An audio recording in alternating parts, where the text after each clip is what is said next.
बच्चू कडू आज मुख्यमंत्र्यांची भेट घेऊन कर्जमाफी संदर्भात चर्चा करणार आहेत। शिष्टमंडळाच्या भेटीनंतर बच्चू कडू यांनी मुख्यमंत्र्यांसोबतच्या भेटीचा निर्णय घेतलाय आणि सरकारने कर्जमाफीची तारीख न दिल्यास रेल्वे बंद पाडणार असा इशारा बच्चू कडू यांनी दिला।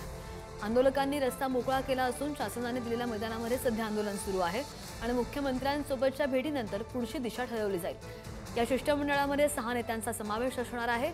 त्यामध्ये बच्चू कडू, महादेव जानकर, राजू शेट्टी, अजित नवले, वामन चटप, राजन क्षीरसागर यांचा समावेश आहे। या आंदोलनामध्ये बच्चू कडूंचे बंधू बाळा कडू सुद्धा सहभागी झालेले आहेत आणि त्यांनी काय भावना व्यक्त केल्यात आपण पाहूया।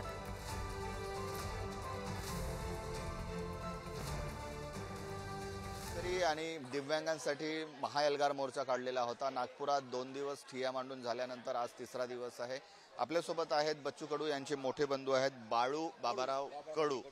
दादा काय सांगाल, बच्चू कडू नेहमी आंदोलनात असतात, नेहमी आंदोलन करत असतात, शेतकऱ्यांसाठी असो किंवा इतर प्रश्नावर असो, तुम्ही नेहमीच आंदोलनात असता का? मी नेहमी आंदोलनात असतो बच्चू सोबत। बच्चूच्या पाठीशी खांबपणे आम्ही 6 भाऊ खांबपणे उभा। आमच्या आईनं आम्हाला जाताना शब्द सांगितला होता, लहान भाऊ आहे त्याच्या पाठीमागे खंबीरपणे उभं राहायचं।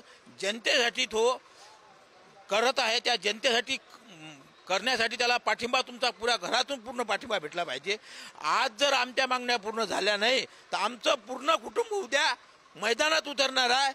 हे आमची पूर्ण बच्चूसाठी पाठिंबा दिलेला आहे। त्याला सांगणं आहे, जनतेसाठी जर झटत असेल तर तुझ्या पाठीमागे अर्ध्या रात्री आम्ही तयार आहोत। तुम्ही किती बहीण भावंड आहात? आम्ही 11 बहीण भाऊ, 6 भाऊ 5 बहिणी।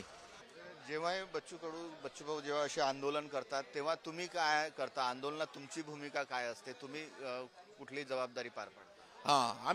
माझी जबाबदारी असते गावातून जे आंदोलनासाठी लोक असते त्यांची पूर्ण व्यवस्था करणे, हे करणे, ते करणे माझी जबाबदारी मी पूर्णपणे निभवतो। जेवणा खाणवा सहित त्यांची जबाबदारी निभवतो। गळ्याला सांगणं आहे आमचं का तू फक्त जनतेसाठी झटत राहा, तुझ्या पाठीसाठी अर्ध्या रात्री आम्ही तयार आहोत, मेलो तरी चालत।